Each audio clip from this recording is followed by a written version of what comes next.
how do you deal with changing in the changes of beliefs and values in a marriage, and how are you actually okay with having some different beliefs and values and actually having open talks about them and open communication about those changes in beliefs and values? We talk about this more in depth in our workshop, but let me give you the brief overview.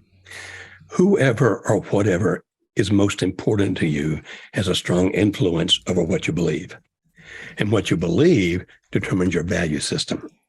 Now, your value system includes morality, but it's much broader than morality. It's how you think about, well, if you're into art or into music, those are still part of your values.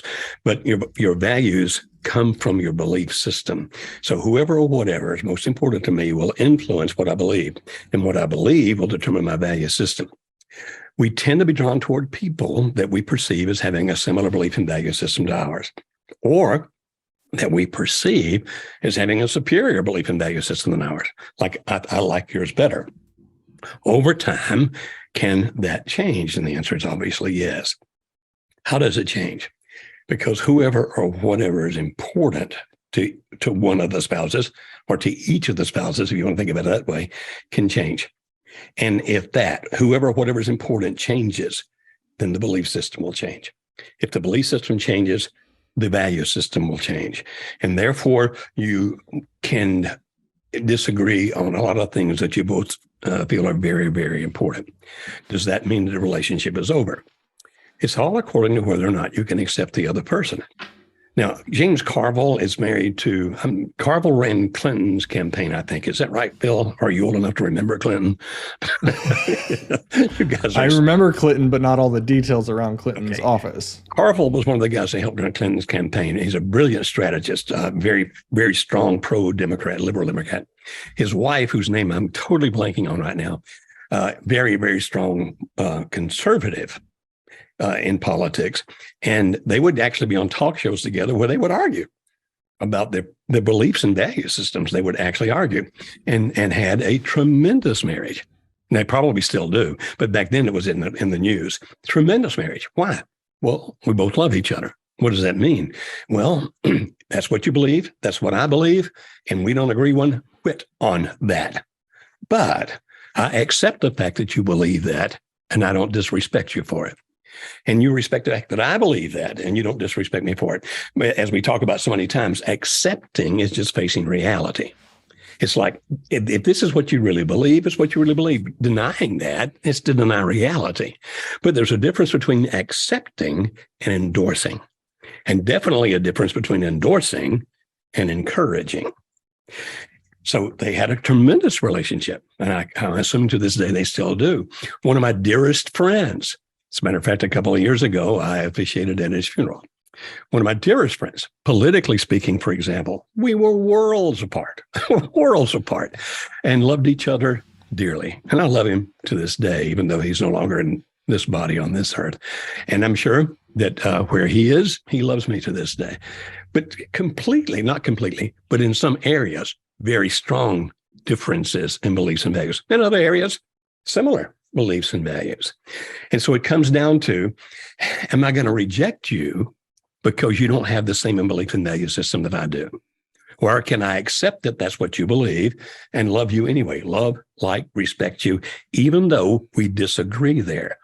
And that has to be an individual's decision. I mean, I can't make my wife believe what I want her to believe.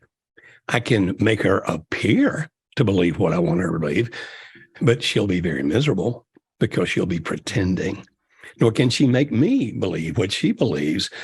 And if she tries, I'll be miserable.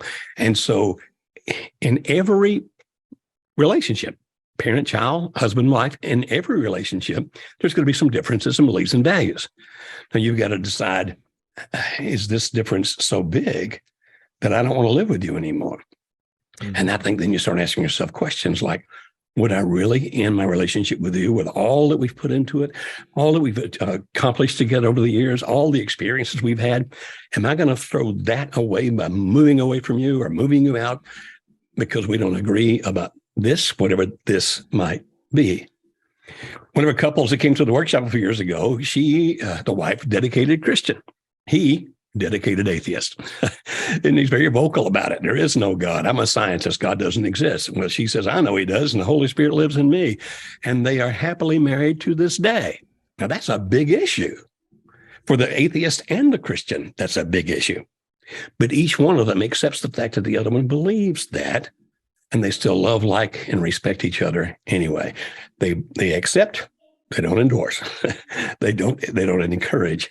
And so it really boils down to what's more important to me. What I believe about a certain thing that you don't believe the same way, or you. Are you more important to me than that? Then we can still be in love. We can still be friends the rest of our life. And that's a decision you have to make.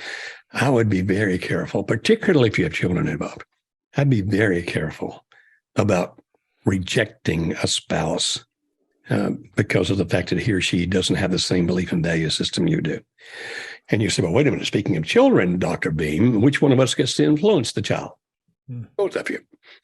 Both of you do. And let the child, as he or she grows up, make up their own mind. But don't manipulate. Don't sneak off in a corner and try to drive it into them.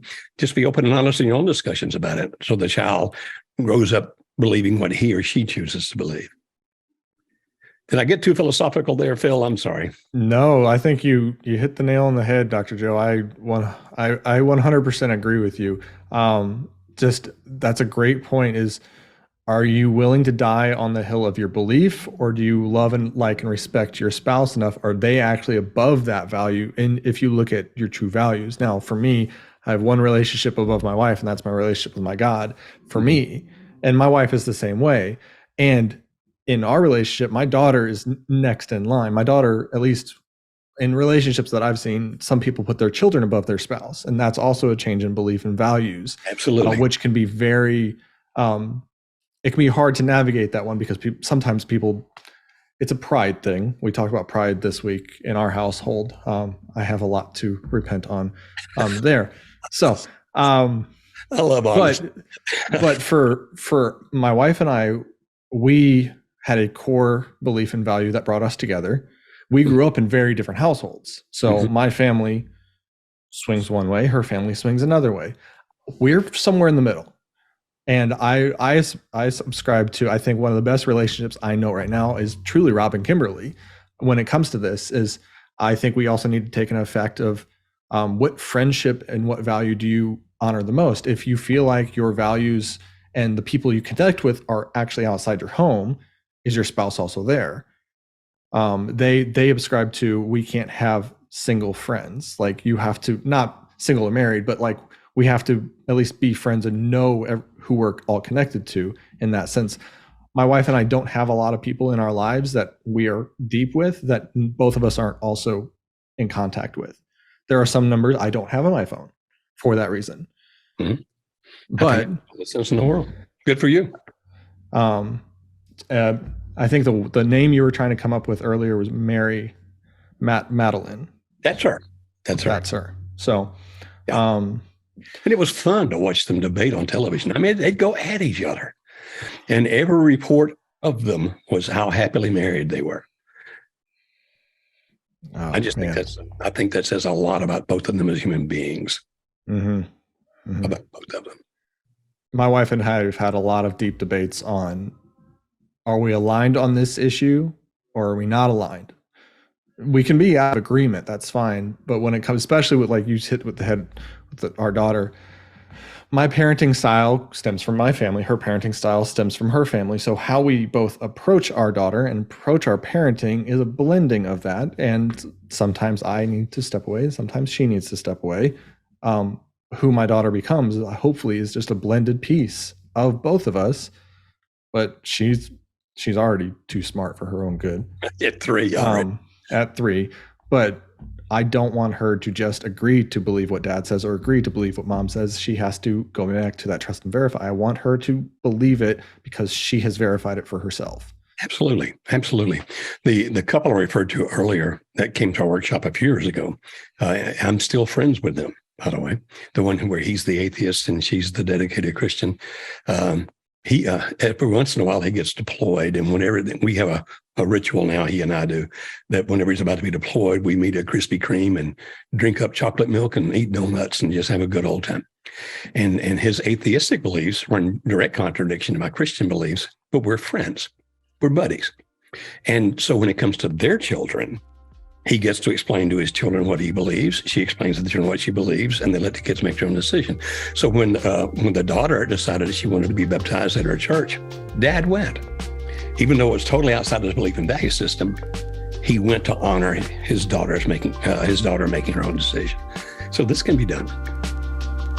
Sometimes it's irritating, but it can be done.